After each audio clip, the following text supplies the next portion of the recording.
Good morning, everyone. It's our pleasure to be here this morning. Beautiful New York City. To my left, we have Dr. James Malatras, who's been working on, among other things, the school reopening plan, and he's here to talk to us about that today. To my right, Melissa DeRosa, Secretary to the Governor. To her right, Rick Cotton, who is the head of the Port Authority, who's been doing an extraordinary job overall building LaGuardia Airport, the first new airport in the United States in 25 years, redoing John F. Kennedy Airport. And then if that wasn't enough, he had to deal with something called COVID, which obviously impacted the airports, and we are so lucky to have him, and I want to thank him very much for everything he's been doing. This morning, we're going to be joined by Mayor Bottoms, Mayor of Atlanta, and she's going to join us this morning. Good morning. How are you, Mayor? Good to be with you. I don't know if the audio is working, so I will buy some time. Mayor Bottoms, we've been watching you. We're your neighbors to the north, and we've been watching you and what you've been going through. And first, I hope you're feeling well, and I hope your family is feeling well. On top of everything, you have to be dealing with the COVID virus yourself.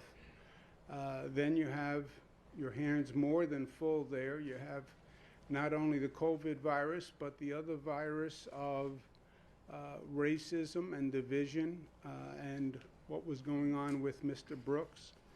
But we just want to tell you on behalf of New Yorkers, after what we've gone through, that you are exactly right, Mayor, what you are saying and what you are advocating.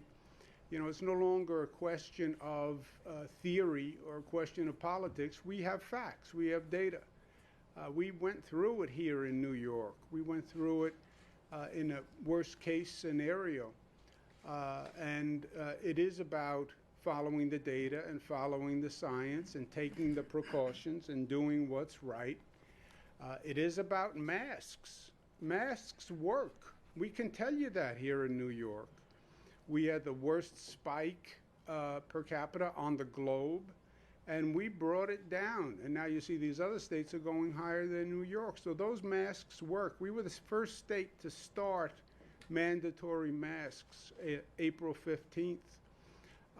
And all the science now says for sure masks make a big difference. One of the models last week, the IHME model, it's the Gates-funded model that the White House uses, actually projected 40,000 more Americans will die if we don't have a national mask policy. So it's clear. But we just wanted to tell you that we feel for you. We are all one. We're one community. I applaud your leadership. You really get to see what an elected official is made of when the pressure is on. And you have more than risen to the occasion. You've been inspiring. They refer to you as a rising star, and they are all correct. And we are with you. Anything we can do for you or the city, we stand ready. We remember how good the people across this country were to us. When we were in the midst of it, I asked for volunteers from across the United States, nurses, doctors, to come help in our hospitals. 30,000 people volunteered to come to New York in the midst of it and work in our hospitals. It was such an act of generosity and love that it was really touching. So we're here for you. The concept of pay forward, whatever we can do on any level. We have people who've been through this and actually know, and we stand ready. But you're right. Keep going. Stay strong. The facts will bear out. It's about saving lives, and you're doing exactly the right thing. And the numbers are going to show that. So thank you for taking some time to be with us today. Mayor?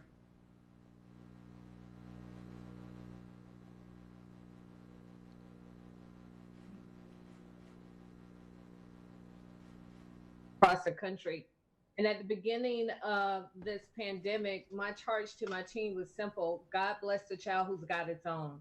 And I had no idea that we would have to go it alone in so many ways. I thought that it was more geared towards the lack of leadership we had at the federal level, but it has proven to be equally challenging at the statewide level. And my family is an example of what's happening across this country. We had an asymptomatic child in our home for 8 days before we knew that that child was asymptomatic. And by that time, my husband and I had contracted COVID unnecessarily, I would imagine, because we would have taken precautions to protect ourselves. Thankfully, by the grace of God, we don't have underlying health conditions and we are all on the mend. My husband is feeling a lot better, but for so many people across this country, that is not their story and their outcome is so very different. So in Atlanta, when we saw that we were in a very different place than the governor's leadership was taking us, we convened an advisory committee in our city comprised of health experts, small business owners, Fortune 500 representatives, colleges and universities, just really a representation of our community. And they made some very clear recommendations on where we needed to go with reopening, a phased approach. We had made it into the second phase, but given where we are, our ICU bed capacity is maxed out in some hospitals. By the day, we're getting closer to maxing out in others. Our numbers are ticking up. I look at the numbers daily. I am seeing numbers that I have not seen since April. As of yesterday afternoon, we were up almost 23% over a week's uh, period of time. We're headed in the wrong direction. So as a city, we've recommended that we go back to phase one, which is essentially a stay-at-home order. Also, we've instituted a mask mandate.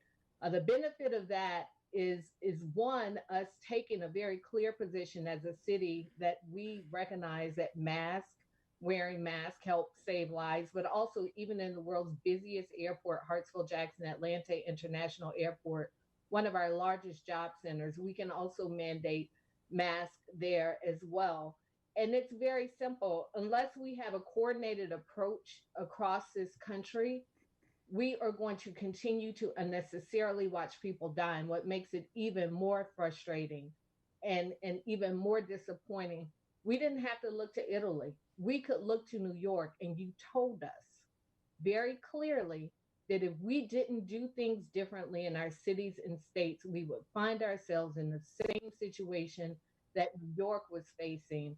And unfortunately, you were correct because throughout the South, especially, we are getting there in rapid order. And so I thank you for your leadership. I know that as a city, in the same way New York was able to get to the other side, I know that we will get to the other side, but it is going to take us taking responsibility for ourselves and taking actions that look at data and science and not just our opinions. Right. Thank, thank you very much, Mayor. And you're right. The unfortunate and really frustrating point here is why did other states have to go through this? I mean, we knew what we were dealing with. New York went down the path before. We lived exactly this. Just learn from what New York did. Learn from the numbers, learn from the data. And we knew that if you reopen recklessly, the virus was going to take off again. If you're not doing precautions, the virus was going to take off. Now, New York's problem is we have the infection coming from other states back to New York. We're worried about our infection rate going up because of people coming from other states where the infection rate is higher. We have a cluster of cases in an upstate county called Rensselaer. People came up from Georgia, they had the virus, and they infected people in New York, and then it took off. So you're on exactly the right track. Anything we can do to help? We're at a stable period now. We have the virus way down low. We went from the worst infection rate in the country to the best infection rate, the lowest. So we have a little breathing space here. Anything we can do for you that you need, any help on the testing, setting up the testing and the tracing, that is so important. And we've been through that. So you have an open offer, whatever you need, but we're also 100% behind you, and we wish you Godspeed in your health recovering. And we hope that Atlanta, under your guidance, comes back quickly, and anything we can do, we stand ready. Thank you, Governor. And that's exactly what we need assistance with. Testing that gets people results very quickly, and also the contact tracing, because we know that's extremely important for us to help slow the spread. So I appreciate your offer to help, and we certainly would be appreciative of that assistance. Well, we can do that. We have. I'll arrange it with your team, but we'll put together people who've done the testing for us and the contact tracing. We actually worked with Mike Bloomberg, former mayor of New York City, and because nobody knew what a contact tracing program was, and we worked with the former mayor who stepped up and brought Johns Hopkins to the table, and we came up with a training program and a whole software program. So I'll send a team down to Atlanta, and they can work with your people, and whatever we know and whatever we can share, we will do. In the meantime, send my regards to the former mayor there who I worked with. Send my regards to all the people at Centennial Park. When I was HUD secretary, I did a lot of work in Atlanta, a lot of good work. I have a lot of fond memories. So send my regards to everyone. I'll get that team together, and they'll come down to Atlanta as soon as it works for you. Thank you for being with us, Mayor. I appreciate it. Thank you. My pleasure. Thanks. Okay. Godspeed to the mayor. Where are we? Today is day 135. Let's talk about some facts first. Where are we? 792 hospitalizations today. That is very good news, lowest since March 18th. You look at our rate of transmission all across the board, every region, we see good numbers. And again, we have more data than any state in the country. So we live and die by the data, and all the numbers are good. You look across New York City, the county numbers, they are all good and they are all consistent. You have a little deviation from day to day. That's statistically irrelevant, but there's all good news in the numbers across the state and across the city. Death toll for yesterday is 10 people. Again, we'd love to see that number at 0, but compared to where we have been, that is a very good place to be. You look at the 3-day average, and you see there the whole slope of what we've gone through. You see the descent, and the experts say to me, you'll never really get to 0 on the number of deaths because people die. This is a condition like pneumonia. It attacks the respiratory system. So people who are very ill can contract COVID, and it can be the cause of death. But that's where we are now. We did 51,000 tests yesterday, and it was just over 1%. So it is all good news on where we are as a state. And the numbers show that what we have done in terms of our reopening strategy and our plan has worked. We have been reopening for weeks now. Over 1 month we started reopening. And we expected, after the reopening, we expected the numbers to tick up. They haven't ticked up. They've actually gone down. So the reopening strategy has worked. New York State SMART has worked, and it shows that this nation can defeat COVID. There was no reason to have these states on the increase. New York inherited a spike. Remember where we started. We were handed this high infection rate because nobody knew the virus had come from Europe. So we started with a high spike. We had to get that spike down. The other states didn't start with a spike. They just had to stop it from increasing. And with all we did in New York and all we knew, they were just blind to the reality.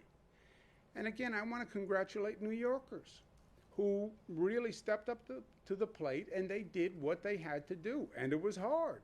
Social distancing, close businesses, close schools, stay at home. It was hard, but they did it. We now get to the question of reopening schools.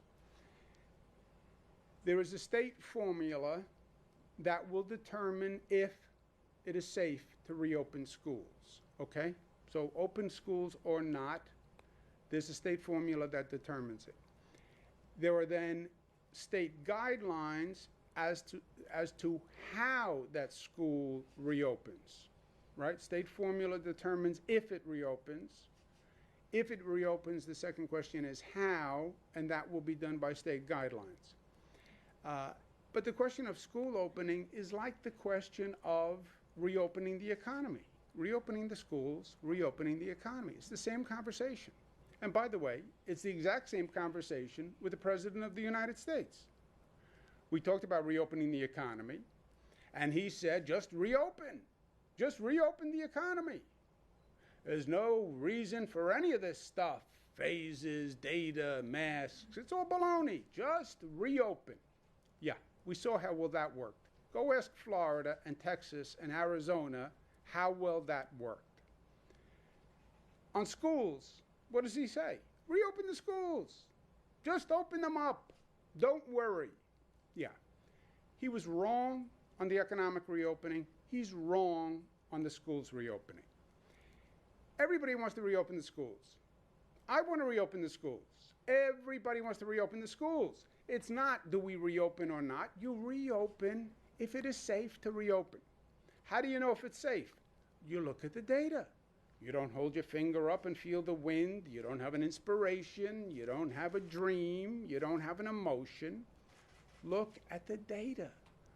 We test more. We have more data than any state. Look at the data. If you have the virus under control, reopen.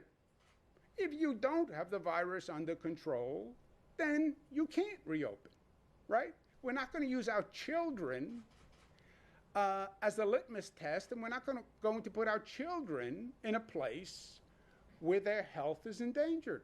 It's that simple. Common sense and intelligence can still determine what we do, even in this crazy environment. We're not going to use our children as guinea pigs. I say to the experts, it's very simple. If I'm making the determination as to whether or not I would send my daughter to school. If it's safe, I'll send her. If it's not safe, I'm not going to send her. And you can determine that by science. So the formula is this.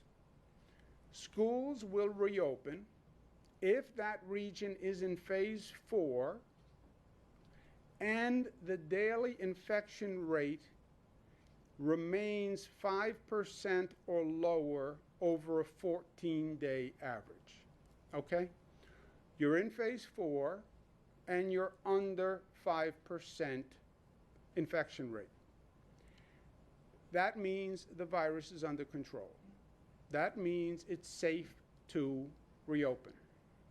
And then the schools can proceed to reopening in that region. Exactly how, you look at the state guidelines.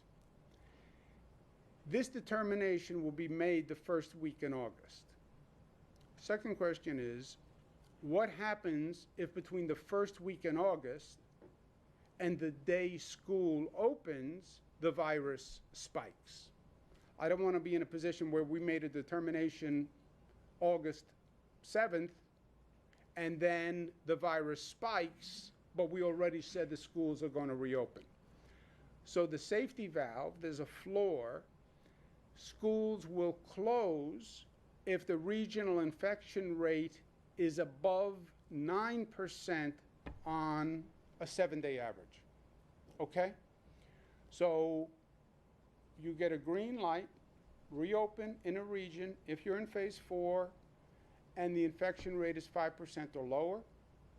If the infection rate goes over 9% on a 7-day average, that means the virus is moving rapidly and it is not intelligent to open. That's the green light and that's the red light, and it's the way we've done the economic reopening. It's purely on the numbers. Purely on the numbers. It's on the science. We'll make the first decision.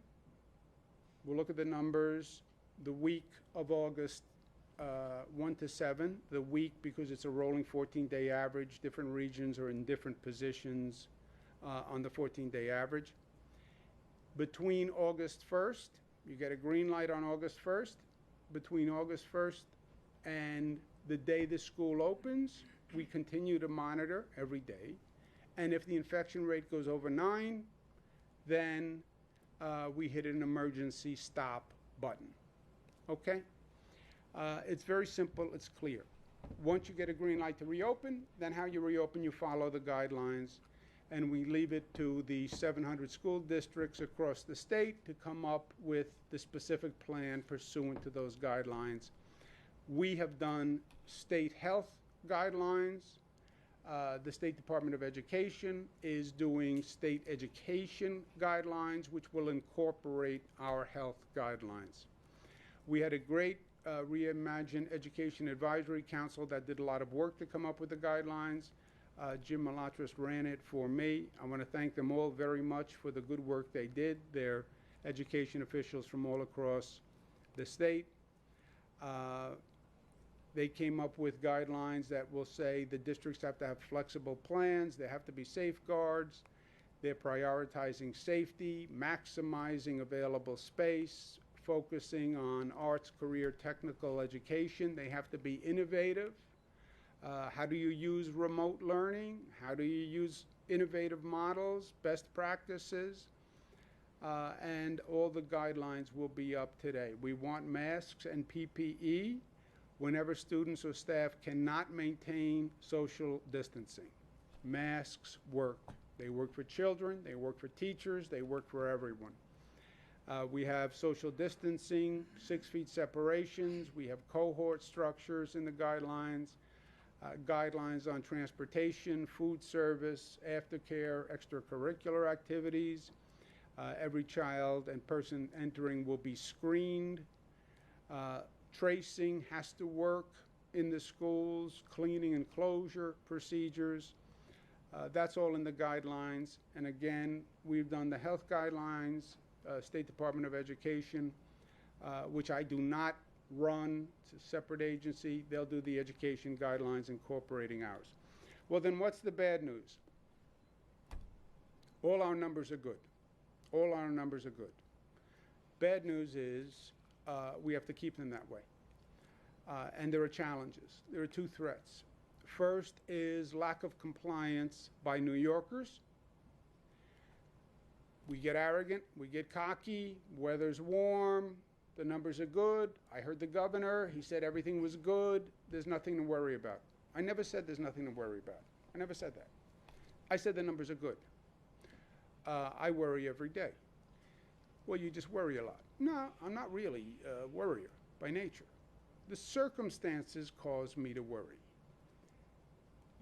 We have to remain compliant. And the local governments have to do their job and enforce compliance. Well, it's hard with younger people. I understand. Well, some people don't like to wear a mask. I understand. Well, socially distancing is difficult. I understand. We have to do it. If you don't do it, the virus will increase. Period. Period. I mean, this is not my opinion. I'm not guessing. We know it as a scientific fact. That's the first threat. Second is the virus comes to New York. And this is a very real threat. And it is deja vu all over again.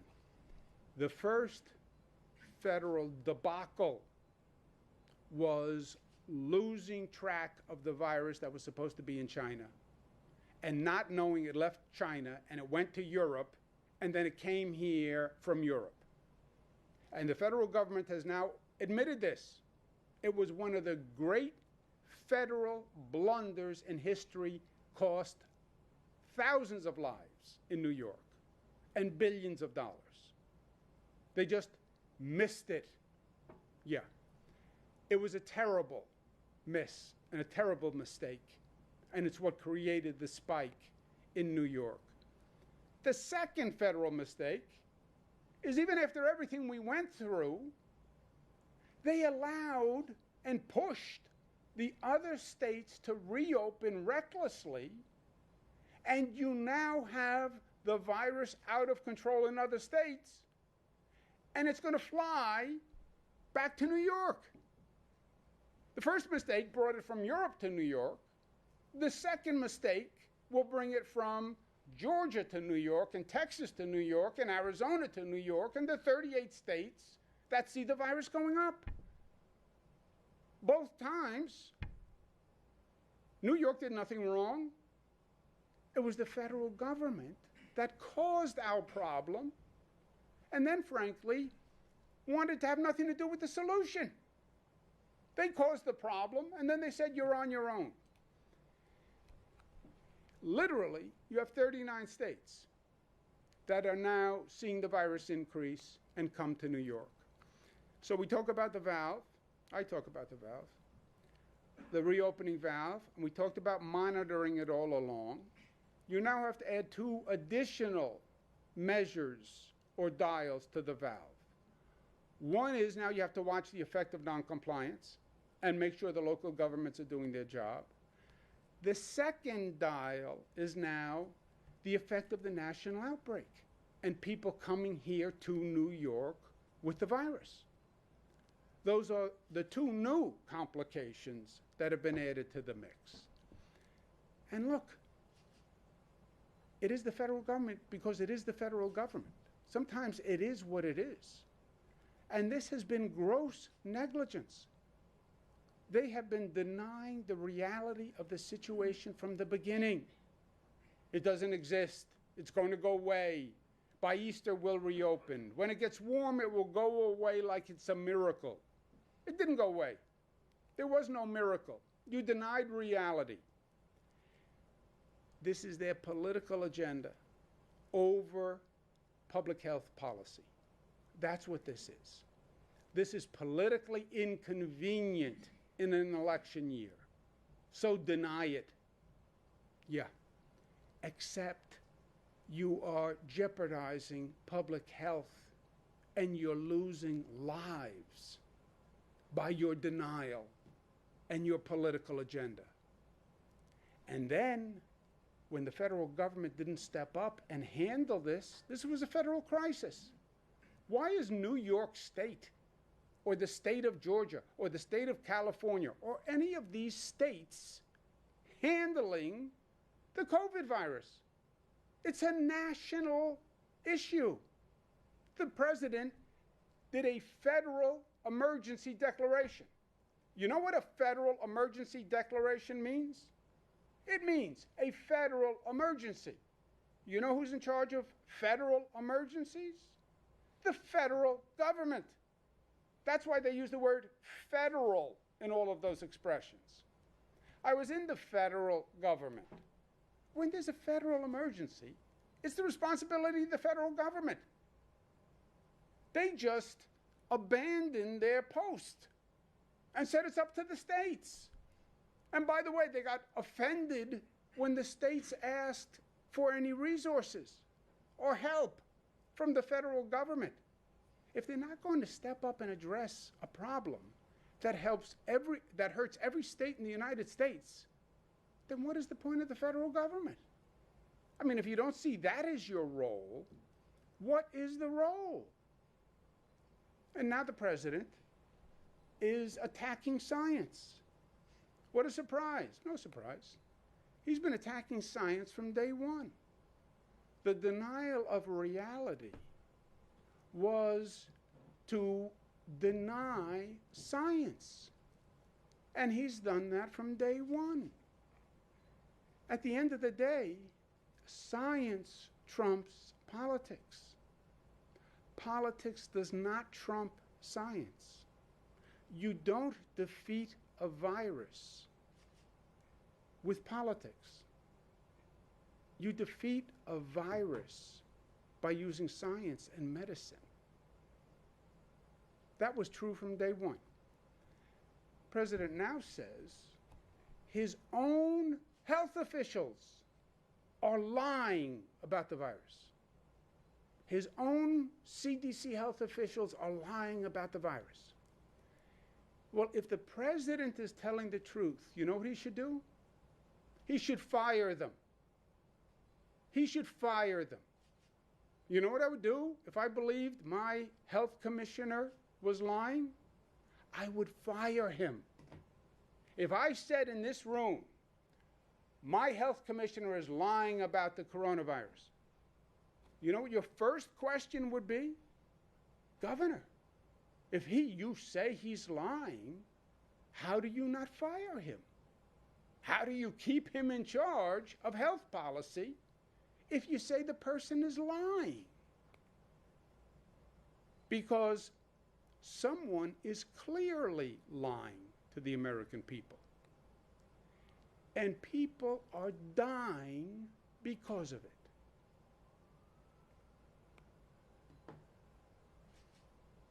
Trump's COVID scandal makes what Nixon did at Watergate look innocent. Nobody died in the Watergate scandal. Thousands of people are going to die in this COVID scandal. And that is all the difference in the world. You look at the facts. The facts clearly demonstrate Trump was wrong from day one. And New Yorkers have been right from day one. There's no argument. There's nothing to tweet about. The facts are in. The numbers are in. Look at the number of bodies. Look at the infection rate. New York's numbers have declined while the nation is going up. New York is down 70%. These other states up over 800%. Florida up 1,300%. Who's right, who's wrong? What's there to argue about? Those are the numbers. Tell me the numbers are wrong. It's all across the country, and it is undeniable. And it's now a threat to the state of New York. We have done a quarantine for the highest risk infection states. We know there have been instances of noncompliance. Noncompliance can lead to outbreaks. We're seeing it in Rensselaer County now, where people came up from Georgia. We're going to have the Department of Health issue an emergency health order today that will mandate that out-of-state travelers from the states that are quarantined must provide a location form before they leave the airport. The airlines will hand it out on the plane. It will also be available on the web. You can fill it out electronically, or you have to fill out the piece of paper on the airplane. You must give officials at the airport your form as to where you came from and where you're going before you leave the airport. It will be enforced in every airport in the state of New York. Downstate, the Port Authority will enforce it. If you leave the airport without providing the information, you will receive a summons immediately with a $2,000 fine. If you leave the airport without filling out the information, not only can you have a $2,000 fine, you can then be brought to a hearing and ordered to complete mandatory quarantine. Okay? None of this is pleasant, but we've gone through this before. We went through this when Rick Cotton and people at the Port Authority watched 3 million Europeans, people from Europe, come into this state and bringing the virus. Fool me once. We can't be in a situation where we have people coming from other states in the country bringing the virus again. It is that simple. Again, Port Authority will do the enforcement in downstate New York. The other airports will do it in upstate New York. The general point is we have to stay diligent. New Yorkers have been truly amazing, and what they did was historic. They tamed the beast because they are New York tough, which means smart, united, disciplined, and loving. Those were the facts. I now want to give you an opinion. In this case, it's a very personal opinion. Personal opinion, but very personal. There's personal, then there's like very personal, which is even more personal than just personal. We went through 11 days of hell. Everybody processed it their own way.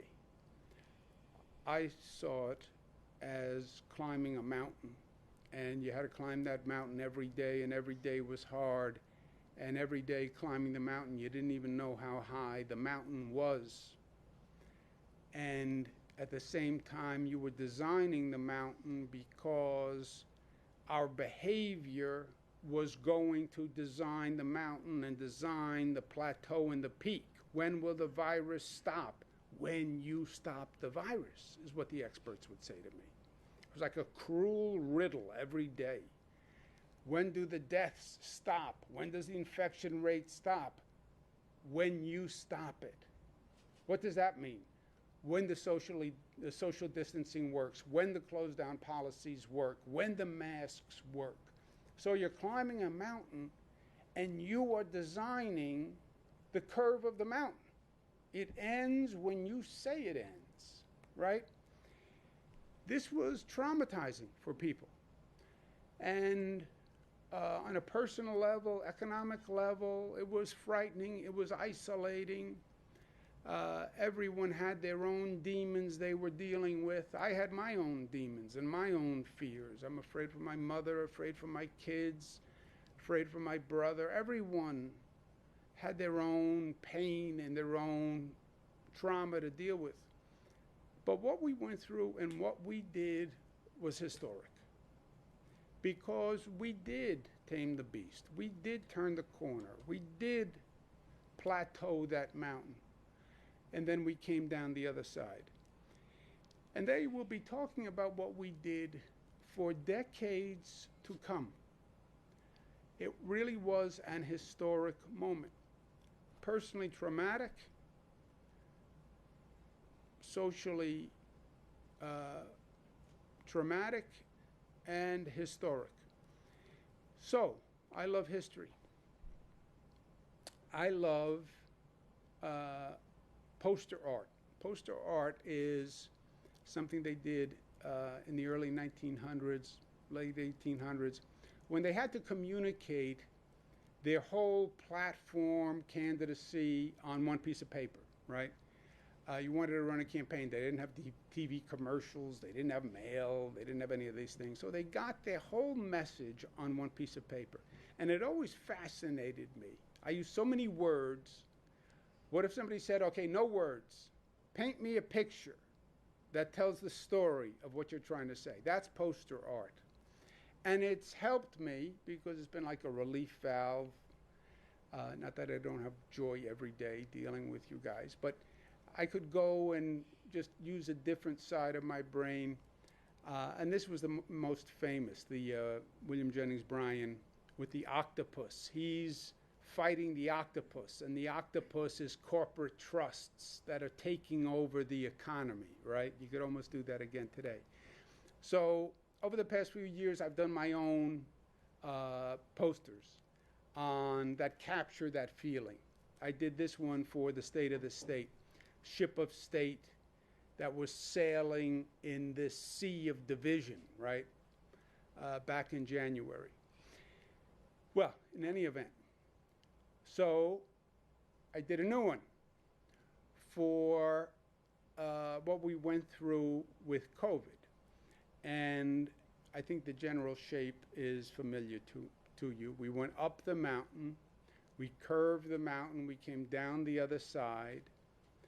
And these are little telltale signs that, to me, represent what was going on. That big arrow that goes right up through it, that was the economic models, right? We needed 120,000 beds, we needed 140,000 beds, and those models shot straight up. We had to bend the curve despite those models. We needed 30,000 ventilators, that model said. We almost get to the top of the mountain, economy falls. Get it? Economy falls like Niagara Falls, but then the economy drops, the economy falls. And the economy comes running down. Timeline on the bottom from day 1 to day 111. It's roughly scaled.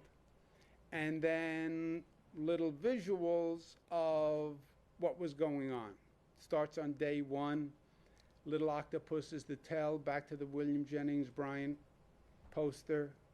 Zach got that right away. First comes on a cruise ship, the COVID virus, right? We start the daily briefings. It's Jim Malatras and Stephanie Benton. Hand sanitizer. We have the winds of fear are blowing. Everybody's afraid. We have the plane bringing 3 million people from Europe, and that's how COVID came, through the clouds of the federal government, CDC, etc. Testing, hospital surge, Javits Center. We're pulling down the curve together, right? 111 days of hell, the New Rochelle hotspot, first hotspot cluster, testing, tracing, nasal swab, cute little button nose. I'm driving once again. One of the few benefits of this. I get to drive myself now. Subway disinfection. We've turned the corner, mask up, social distancing. The sun is on the other side of the mountain. We just had to make it to the other side of the mountain. There's the man in the moon. It's just the flu. Phase 1, we're now coming down the other side. Boyfriend Cliff is there. Tell the people the truth, they will do the right thing. They made the boyfriend look like Zach Fink. I'm not sure why. Who's pulling down the curve? New Yorkers, healthcare workers, the essential workers, out-of-state volunteers. 30,000 people from out of state volunteer to come help us. I have my 3 daughters there. That's Captain. They have him a little paunchy. He's on a diet. He's not that bad, but he's on his way. Stock market reopens. We come down the other side. There's the briefing table. Out-of-state ban. Follow the facts. It's Arizona, Texas, Florida going up. Last little sign, caution ahead, caution ahead. We climb the mountain, we're down the mountain. Be cautious, what we're talking about today. Do compliance, watch people from other states. And we're still in the sea of division, which I talked about in January.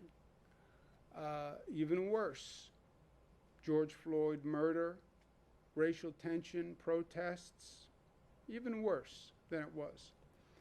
So, New York tough, smart, united, disciplined, loving, in case you haven't heard that before, because love wins at the end of the day. Love is the rainbow. Timeline on the bottom. We forged community, and community wins. And you were part of it. And I'm going to give you a poster, because you were a part of it. Andrew. Governor, 2 questions. First, I thought you had indicated at the end of last week that you yourself might travel to some of the other states went to one of these states, would you self-quarantine? No, essential workers don't have to self-quarantine when they come back. I'm an essential worker. Second question has to do with your threshold. I think I'm an essential worker. Some people would say I'm not that essential, but For your threshold for schools, you talked about the percentage testing positive with the floor being 5% and the ceiling being 9%. Given that New York is somewhere around 1% right now, if you're below it, but up to somewhere around 4% at the time you're making the decision, and maybe Jim wants to weigh in on this, might that be an alarm bell right there? yeah, well, look, yes, you can follow the number. That's what's nice about this. There's no politics, there's no personal opinion, there's no vagary. Look at the number. You're at 1%. Okay, as long as you don't go over 5, you have a green light. If you see 2, 3, if it's a consistent basis, then yeah, start to worry. Because if the number's going up, the number goes up. And if the number goes over 5, you hit the red emergency button. So if you see 2, 3, 4, yeah, you're probably headed for 5, unless you do something very dramatic very quickly. Governor, I wonder if you could respond to AOC's comments, I believe it was yesterday, regarding an uptick in violence in the city. She said it's probably the result of people not having rent canceled, people needing to steal the bread. I think experts would say that's not the case, at least when it comes to shootings. I'm wondering, number one, your reaction to that. Is that the kind of comment that ends up filling the void when there's a lack of explanation from city officials, including the mayor? Well, look, an incorrect, I don't know what she said, so I have no comment on what she said, but people have theories. An incorrect theory doesn't wind up being correct because there's a void. And I think we have been talking about what's going on. I don't think there is one answer, but I think you raised a good point last week. I think there are a number of contributing factors. And you put all those factors together, and that's what you're seeing going on. There's no one factor, and that's why it's a little more complicated. You know, in politics, they want to be able to say it's just this. It's not just this. There are a number of factors. But I don't think, you have violent crime, which is murder, etc., more than robbery, I think the violent crimes have been more drug-related, etc., on the facts. Yeah. On the rent issue specifically, though, as I'm sure you all remember, the governor did an executive order back in March that said there couldn't be any evictions on commercial or residential rent through June. We then extended that for anyone who was COVID hardship related through the end of August. In the interim, the legislature passed legislation that said that you can't be up for any rent evictions during this crisis, which is a bill that we signed, I think, a week and a half ago. And so I'm not sure how it could square that it's people that are concerned, like not able to pay the rent, when right now there are no evictions on the table legally. So yeah, it is factually impossible that somebody committed a crime so they could pay their rent. If you can't pay your rent, you cannot be evicted right now. And if I could just ask you about the nursing home report, I want to get your response to criticism that it wasn't independent. Maybe Jim can weigh in on this also. Specifically, one of the issues they raised was that it did not include deaths in hospitals from people who were nursing home residents. Does that make bad data going into the report, and therefore the report doesn't have good data coming out? They use the publicly reported data, and the curve shows what the curves. The facts are the facts. So I think it didn't material impact the overall outcome, which was the timing of the fatalities happened well before any of the admission policy. That the workforce itself was a driving factor because that's when the infections came in early on. So those material facts would not be changed one way or another. But we're basing it on the public. The Department of Health was basing it on the public data that everybody has. It's where you count the death, Zach. If the person goes into the hospital, passes away in the hospital, we call that a hospitalization death, as opposed to trying to trace how long did the person have to be from the nursing home into the hospital, or you'd have to do it the other way, back it out of the hospital deaths, increase the nursing home, and reduce the hospitalization. But, you add the two numbers together, it's the number. There's testing supplies and PPE are increasingly in short supply nationwide. how much progress has New York hospitals made towards realizing that 90-day goal that you set in early May to stockpile PPE? And how does that 7-state consortium you also announced about that time play into that? The consortium is more of a longer-term production mode. If you put those states together, can we manufacture our own? And does one state have the capacity to manufacture masks, and one state have the capacity to manufacture gowns, and one state have the capacity to manufacture the reagents for the testing, et cetera? The 90-day PPE is going to be a firm regulation. They must have 90 days of PPE in supply, period. There's no wiggle room on that. We gave them a period of time to ramp up. There's a cash flow issue, storage issue, et cetera. But everybody has to have 90 days of PPE in their own stockpile. Lesson learned. And that's a state reg. Any idea how many days an average hospital in New York or New York City would have on hand at this point? They should have 90 days on hand now, or they would have had to get a waiver from the Department of Health because they didn't have the cash flow or something like that. But I've not heard of anyone getting a waiver. And to the governor's point, and it's the 90 days at the highest burn rate, which is the requirement at the peak of a new wave or something like that. And we're tracking this. Many of the hospitals, we track it regionally as well, have more than 90 days. They've actually gone extra cautious. Some have 120 days worth of materials. So we're tracking all of that. I don't know of any waivers either, but we'll check on that. That did not apply, Zach, to testing equipment. That was only hospital PPE. Governor, Kristen Ridley, CBS speaking. What is your response to seeing the 0 deaths in New York City for 24 hours that you said might be possible to see 0? That's potential at the state, you think? And also, does the state plan to provide financial resources maybe for schools that won't be reopening? Yeah, what was the second question? If the state plans to provide financial resources maybe to school districts that won't be opening the fall that have to do e-learning and plans to provide extra resources. Yeah, I don't think the state funding formula goes by legislation now. It's a set formula for every school district in the state, 700 school districts. I don't think there's any variance in the law that would allow you to shift funds from one school district to another. On the death rate across the state, look, it is very, very good news. That's why I literally say congratulations to New Yorkers. We followed the data. We have a model that worked. It worked all across the state. It is working. We are reopening. The other regions outside of New York are even further down the road on reopening. And the numbers are all good. Yes, we have compliance issues, especially downstate New York and Long Island. But it's been great news. I want to look ahead. You know, if it was just today, I'd say great, all great. But we've all learned the hard way. Look ahead. What's the next shoe that could drop? I'm worried about people coming to New York. You are not a hermetically sealed bubble, right?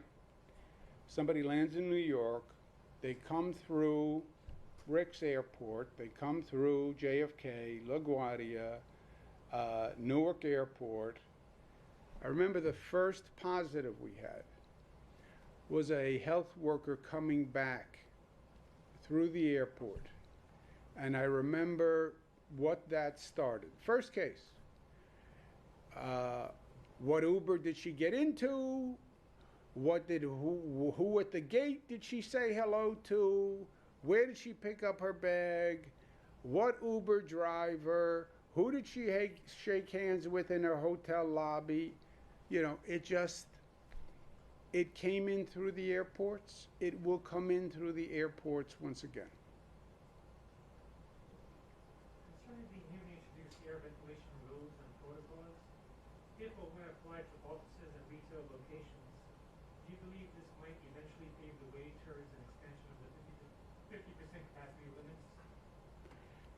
It could. Look, the air filtration to me, when we talk about being smart, right? What have we done in New York? We've been smart. Why? Because we're smart. And common sense. Look at everything you can. This air filtration is a major function. It's not the most sexy of functions, and you won't hear many governors talking about air filtration. But you have a filter that can filter out the COVID virus? Wow. Why aren't you using it? We then ran into all sorts of complications. This HVAC system fits it, this doesn't, etc. But we put out guidance. The HEPA filter is the best for those systems that can take it. Otherwise, you have to have a MERV 13 for a large congregate setting is the best, or down to a MERV 11. That's the floor and the ceiling, if you will. But I'm excited about the possibility, and we'll see how it goes. If the infection rate stays down, then you're going to see us continue to increase the capacity. And if the air filtration is one of those devices that keeps the infection rate down, great. Where are you going to apply to the? Sorry? Where are you going to go to one of these other states maybe? Yeah, we're talking to a few states, and we're seeing what they need and the best way to get it to them. I was listening to the Board of Regents meeting this morning. They were discussing those guidelines that you mentioned. And a lot of concerns came up about making sure kids are on the same page if they're learning in a part-time or a hybrid model. How much is this something they need to be preparing for on the state level? Yeah, I don't know what you're listening to, what they're saying, or what it actually means. So we'll see what guidance they put out at the end of the day, and then we'll take it from there. Sir? Circle back to the reason uptick in gun violence in the city. During his press conference this morning, the mayor tied it largely to widespread availability of illegal guns on the street. You just said that you don't tie the uptick to one single cause. Do you agree with the mayor there, or do you think that there are? I have not heard that there was an uptick in the availability of illegal guns. Is there? That's what the mayor pointed fingers at when he was talking about the reason. I haven't heard of that. Have you heard of that? No, and I would just caution that last week it was bail reform, and it was the chokehold ban, and it was Rikers, and then it's rent, and now it's this. I think that this is a really complex issue that is really incredibly important to the safety of the people of New York, and that people should refrain from tossing around theories with no facts behind them. Governor. Yeah, or let's someone who didn't answer. Yes. Last week you said, if I'm next time I would like to on this side of the table, and I'm a very educated questioner. If you were here, two parts of question, what would you ask Governor Cuomo, and what would you ask Andrew Cuomo? Oh boy. I would ask Governor Cuomo, did you really design that poster, or did somebody else design that poster? Was that really you, or did somebody else do that? And your answer would be? I would say, if the, answering is me, I would say yes, I designed it. I resent that question. I don't like the implication of it. I think it was personally derogatory and hostile. So yes, I said I designed it because I designed it. What would I ask Andrew Cuomo, separating him from Governor Cuomo? I would ask Andrew Cuomo, how are you doing through all of this? And when you look back, what do you think on a personal level? I would say that's a personal question, and I think it's inappropriate to ask me at this venue, and I'd get a little defensive. And then I would say, I think at the end of the day, we will actually be stronger as a society for what we went through. I think my family is stronger as a family for what we went through. I would say it was the hardest thing I've ever done in my life. I think it was the hardest thing a lot of New Yorkers did. But I think I am stronger for it. I think my family is stronger for it. I think we're stronger for it as a society. On the theory that that which doesn't kill you makes you stronger. I just hope we never have to go through it again, and I hope this nation gets the message and those other states get the message, so we save lives in this country. And if they follow what New York did, we will save lives. And nothing is more important than that. Thank you, guys. Thank you very much. Any thoughts on using detention centers or other spaces for schools? Has that been in the discussion? Any school district that wants to propose that can.